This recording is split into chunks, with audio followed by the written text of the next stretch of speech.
Hello there, this is Anthony, and this is Book Talk at Book Place. And as always, we get to have a guest with us. And today we have a guest who is none other than Sara Schley.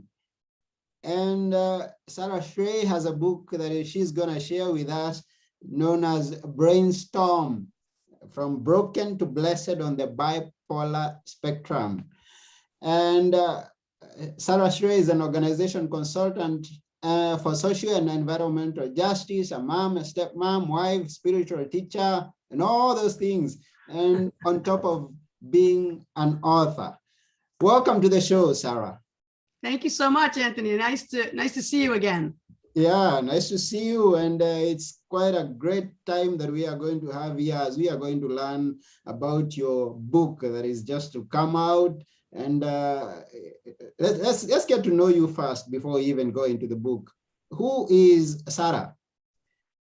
Wow. Well, you mentioned in the beginning many things at this point. Huh? I mean, I guess the first thing that comes to my mind is mother, wife, grandmother, all those things. Oh. And I've also been, as you mentioned, my profession has been a corporate consultant for about 30 years, working with companies like Nike and Shell and British Petroleum and World Bank, and more recently, smaller companies, Eileen Fisher, around environmental and social justice. And I've written some books on that. And that's been my professional pursuit, systems thinking approach to healing the planet. Oh, okay. So BrainStorm is not your very first book. It's not my first book. No, I've written books in other genres. Let's say, yeah, one's co-authored on sustainability. Another is called Secrets of the Seventh Day, which is actually about the practice of Sabbath, of unplugging for a day. And so that you might say is kind of in the spiritual domain. This is the first book that I'm writing, that I've written about my experience with bipolar over 4 decades. Oh, okay. Let's dive into it. So what's your experience with bipolar? I mean, how did it all get started? Okay. Well, for me, I was, as I write in the book, I was blessed to be a kid with, athlete, scholar, Ivy League school, pre-med, just kind of cooking along in my early 20s. And then right just around my 21st birthday, I had a tremendous breakdown. I had my first, I learned, close to 30 years later, my first bipolar flare, you might say. And I had the experience of a brain crash, and it was absolutely terrifying. I went from, being able to do physics and calculus and whatever else in those domains to like barely being able to add 2 + 2. It was excruciating because I didn't know what was happening, to me, to my brain, to this experience. That said, I do come from a family with depression, where my mother had depression, my grandfather had depression. So I had some inkling, I had some experience with that, certainly significant experience with that, but I didn't know what was going on for me. Oh. And if I may ask, for someone out there who may not have an idea, the slightest idea of what bipolar is, you kind of mentioned something to do with brain crash, and what could be the trigger? How is it? What brings it about? That's a really good question. I'm not sure that anyone really knows exactly what brings it about, Anthony. I mean, in the book, I say that the brain is as vast as the universe and equally uncharted. And, in my case, when we found out 30 years later that I had a bipolar brain, I learned that for my particular kind of brain, the first incident is often in the early 20s. Okay. So it's not surprising that I had my first crash at age 21. Later you could look at stressors being a factor, a certain intensity of life going at a certain, pace that might be a factor. But really it's hard to know, because I have a genetic predisposition, having come down from my mom and my grandpa, and who knows before that, and towards this chemical imbalance. But it also is influenced by external factors of stressors in your life. Okay. So, yeah. And I mean, you talk about it being diagnosed, if I got it right, 30 years later. That's when you come to, I mean, they identify that you had it some 30 years before? Yeah, it was actually 25, almost 25, exactly. yeah. I said 30 just now, but it's 25.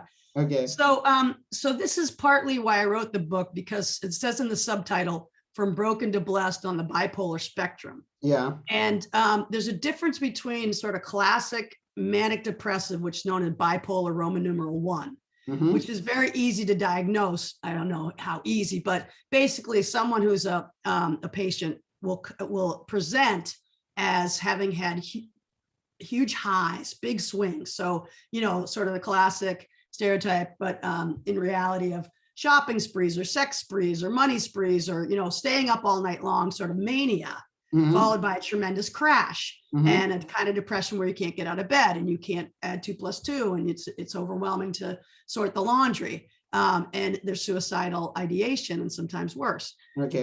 So that's sort of the classic bipolar one over here on the spectrum. Yeah. But then I've learned, you know, over many years since, is that there are lots of variations of that going all the way from bipolar 1 down to what you might call unipolar over here, which is just straight depression. You don't see any kind of flares up and down. You don't see the mania. In my case with bipolar 2, Roman numeral 2, which is on the spectrum, what the patient in my case presents as when you walk into a therapist or counselor, psychiatrist, you present as excruciatingly depressed, severe depression, but they don't see any high.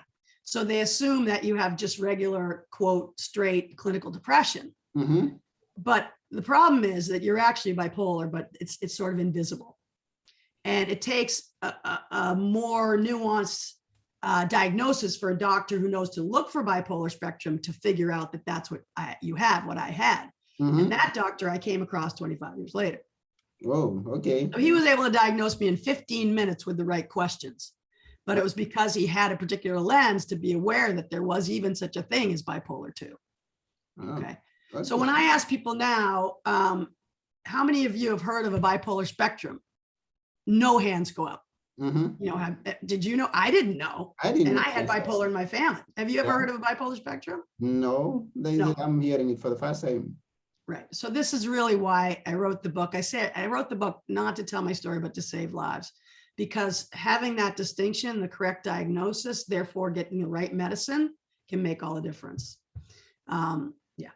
Okay. And what is it to live with bipolar, even not being diagnosed, for these 25 years? What was life like as you were going through? Yeah. And, you know, everyone's different.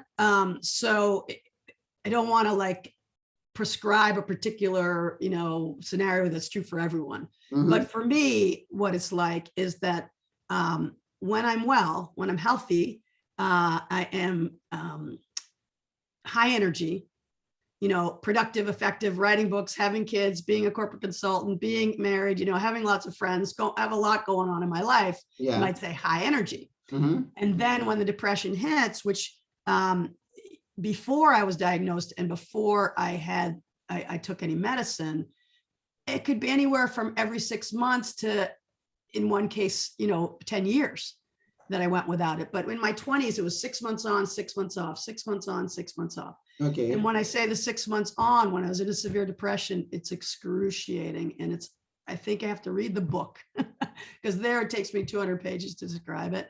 But it's for someone who hasn't been through this, I think it's hard to imagine. For someone who has been through it, they'll go, oh yeah, I know what you're talking about.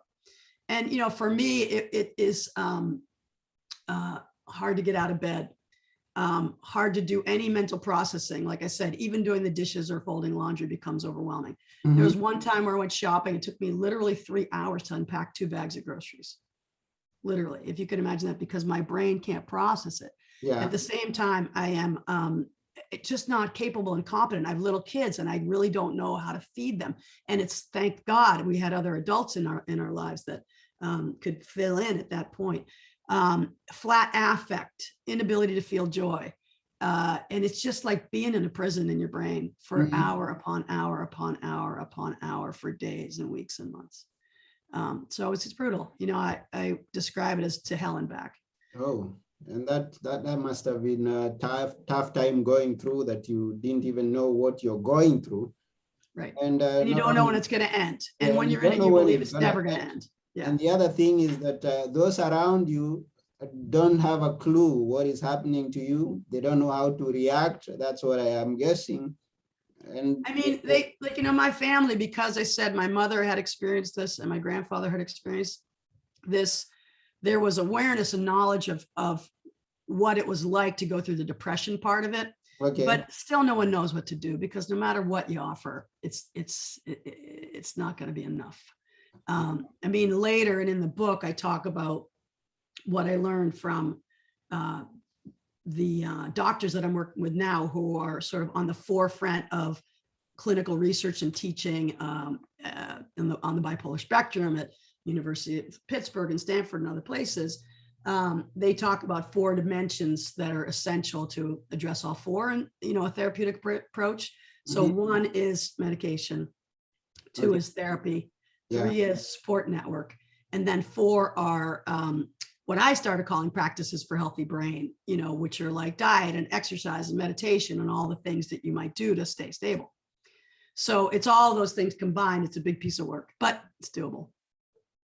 Yeah, and now since you have you can articulate to the levels that you've been through and what you've experienced, and I want to imagine that your awareness is on a high level, coming even to the level of writing a book. Yeah. I just wonder, what was your lowest that you were, I mean, apart from the ones that you've described, that you had to take quite a long time to unpack your shopping, are there levels that you've been down to an extent that you can't even know yourself? I mean, you go somewhere that you can't find your way back home. Yeah. It feels like you're in, you're like, you're in a dark underworld. I don't literally believe in hell, but metaphorically, it feels like that. And it feels like there's no escape. Once my first time in my 20s, I remember drawing a picture and, stick figure where there's a little person at the bottom of a valley and all these huge mountains and there's no way out. Yeah. Or I would describe it as, drowning and no way out. And it feels relentless, like it's never going to end. And yeah, so it's pretty terrifying. I mean, I never did anything to hurt myself in terms of, like a suicide. I know some people have. I understand where that comes from. I don't judge it. I know where it comes from. I know that level of pain. I would dream about it because you just want to get out of this, you're in a vice in your brain and you just want to get out of it. But luckily for me, I just couldn't leave my kids that way. So I had this, I'll stay in hell in eternity rather than give my children a legacy, heaven forbid, of a mother who took her own life. So I hung in there, thank God, because right now things are good. Okay, good. Things are great. Now, BrainStorm comes out in a short while, in a few weeks, I guess. Yeah. And how did you land on the word? I mean, the title, BrainStorm. How did I land on the title? Yeah, instead of any other name, they're out. The title just came to me once, and it's like if you wrote it as one word, it's BrainStorm with a capital S. Yeah. On the cover, which was shown in a minute, the designer wrote it a little bit differently, but it's supposed to be a play on words, that like I have a brainstorm when I'm well, I've got ideas going all over the place, tons of ideas. I'm an entrepreneur, I'm starting businesses, and then the play on words being brainstorm, like there's a storm inside your head, lightning bolts. Well, okay. And then the subtitle, From Broken to Blessed on the Bipolar Spectrum, is important because I want to show that there's a trajectory, because I do feel blessed in my life now, very blessed. And the bipolar spectrum piece to help people begin to have an awareness that this exists. And what does that mean? And let's inquire into it and let's learn more about it. Yeah. And now in the healing, because is there a healing, a complete healing that you know of that is recorded, or someone lives with it for the rest of his life or her life? I think it's the way I think of it, Anthony, is I live with it for the rest of my life. Okay. I have a healthy respect for my bipolar brain. It's not like, heaven forbid you have cancer, you go into remission, it can actually be gone, or you get COVID and you heal it and it's gone. I don't think of it as gone, but the way I am right now, and knock wood, and please God or whoever else you pray to, my treatment is pitch perfect. It works. So I don't feel any side effects or anything from my bipolar brain right now. I'm very lucky because I have the medication I take I don't have side effects from it. So I don't experience any issue with it. But if I said, oh, I feel great, I'm going to stop my medicine, I know I would tank. So I always know it's with me. And it, my husband did have a cancer diagnosis, and thank God he's doing well. And he says he does always look over his shoulder, is it coming back? And I look over my shoulder, and what it does is it makes me uber dedicated to my practices for a healthy brain. Like, I am disciplined. And one of my friends says, you're my North Star on self-care. And I tell her, why? Because I know what's at risk on the other side of this. So, I'm exercise, diet, affirmations, prayer, unplugging for the seventh day, making sure I get enough sleep. It's on and on and on. But the side effect of that is I'm probably the healthiest 60-year-old gal you're ever going to meet. And you mentioned something important there. With a lot of people that I come across, that just by the fact that today I'm breathing, that I am healthy, that I can walk, not get tired, just because I'm seeing 5 miles from where I am, doesn't mean that I live carelessly. That I have to take care of my body, I have to exercise, right. I have to take the right diet. And it's important. It's not by just the fact that you are expecting something behind your back to come after you, but you have to maintain a healthy lifestyle all through. Exactly. I mean, that's why in the book I call it Practices for Healthy Brain, because it can work for anybody. You don't have to have what I have for these practices to be helpful in our modern society where there's so much stress. So yeah, exactly. So we all have to do that. And I think mine's just amped up because I know the risks if I don't. And that's it's a good teacher, in that respect. And let me ask you this question. Do you have kind of an association that you are, I know we have other issues, other conditions with people, and they have associations where they come together and share ideas, they share tools that are working. Is there something that you are in that is helping you to cope with it, and that you can advise people to go to if they have a case in their family? Or that's such a great question. I am not presently involved in something like that. Because I'm not, I don't have an active, what I call flare, or I'm not in an active bipolar challenge at this moment. So I personally don't have that. I've been doing it for 30 years. So I have, my practices are pretty wired. I'm up, I stretch, I pray, I get exercise, I make a good, it's pretty hardwired right now. But I do know that, and in the book I put these resources in there. There's one resource in particular for if listeners are concerned or interested or in need of help. It's called psycheducation.org. So psych like psychology, PSYCH education.org. And that was hosted by a guy called Dr. James Phelps, who's one of the leading thinkers on the planet around the bipolar spectrum. And it's very practical. He's just got all kinds of tools and methods that are very accessible for, working with this condition. For example, who knew about dark therapy? At night, you need to have no light at all. Like the little lights from your cell phone, our little blinking guys, it's not good for your pineal gland, I think it is, or pituitary gland. Wow. So you have to shut all that down. So I sleep with a silk eye mask. He's got very practical stuff like that, as well as a lot of descriptions and, more scientific explanation of what's happening there. And then there's another organization called DBSA.org. DBSA stands for Depression Bipolar Support Alliance, DBSA. And I'm not sure where listeners are. I know that in the States, they have chapters all over the country, and it's designed to be a peer-to-peer support group. I think kind of like AA it might be, but with a lot of resources there as well.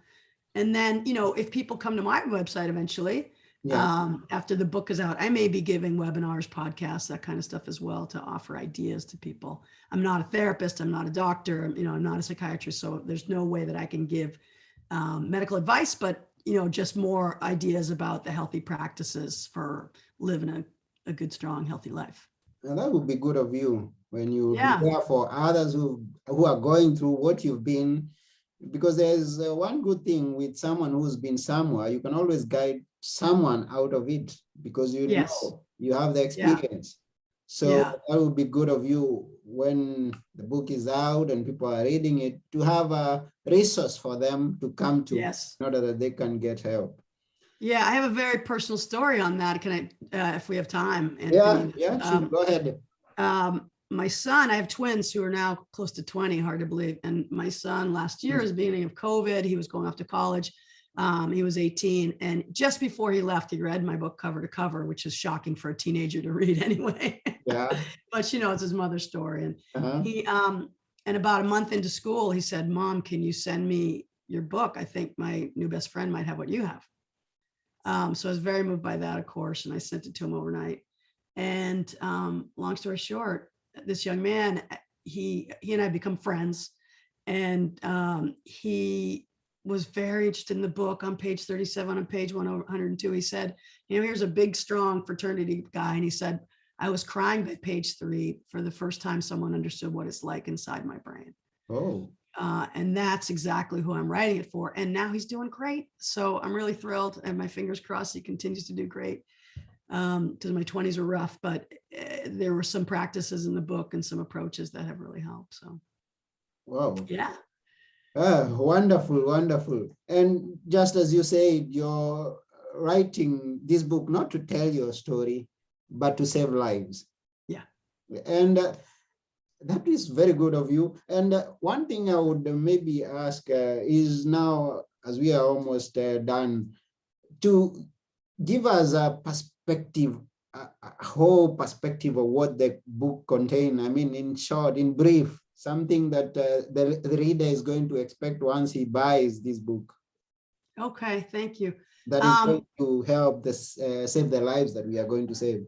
Yeah, well, I wrote it as a story, as a memoir, so it's very accessible. And also because I wanted, like this young man, people to get that they are not alone if they have this kind of brain, or if they one of their loved ones does, they can recognize it. So it's written as a story, very accessible. People say page turner, but in it, there's kind of its purpose is 3 things: save lives, end the stigma, and reduce suffering. And the reduced suffering part is that people are going to start to understand this distinction about bipolar 1 and bipolar 2 and the bipolar spectrum. So they may actually have they're going to be armed with some tools then to help them understand that, and maybe go to a therapist and to inquire, have you thought about this? Because, for example, one of my therapists said, "You have to write this because my colleagues don't know." So get those distinctions. And then in the end, that's part 1. And it ends on redemption because I'm doing well, thank God, right? So it goes from broken to blessed. There's hope. And then part 2, because some people said to me, kind of like you have, could you give us more tools and techniques for practical implementation? So part 2 says, okay, now what? Now if you think that you or a loved one might have a brain like this, what can you do? And there I get into various practices. I call them PECS, acronym for physical, emotional, creative, and spiritual. I put all the resources in the book. So it can be, there's some practical, things you can do Monday morning as soon as you finish the book. Hopefully that can help.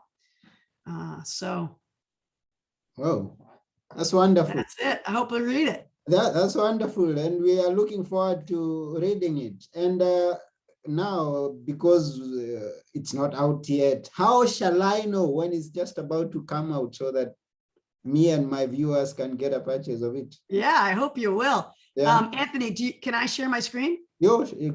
I want to show the Go ahead. picture. Go ahead. Okay, so are you seeing now a picture of the book? Yes. So here it is, and you can see the butterfly. You can see it says my name and BrainStorm, from broken to blessed on the bipolar spectrum. There's a quote from Dr. Holly Schwartz, masterful, poignant, inspirational. She wrote me a beautiful testimonial. She's one of the leading thinkers and researchers on the bipolar spectrum. And then I wish and hope that you will go to that link. Yeah. You can sign up with your name and email and be the first to know that the book is published, which is going to be in December. Very exciting. Okay. And then we'll send a blast that day when it goes out, and you'll know, and you can order it right that day. So this is, and I'm loving the cover. It just hot off the press, because it really kind of describes what it is that I was hoping to capture in the theme.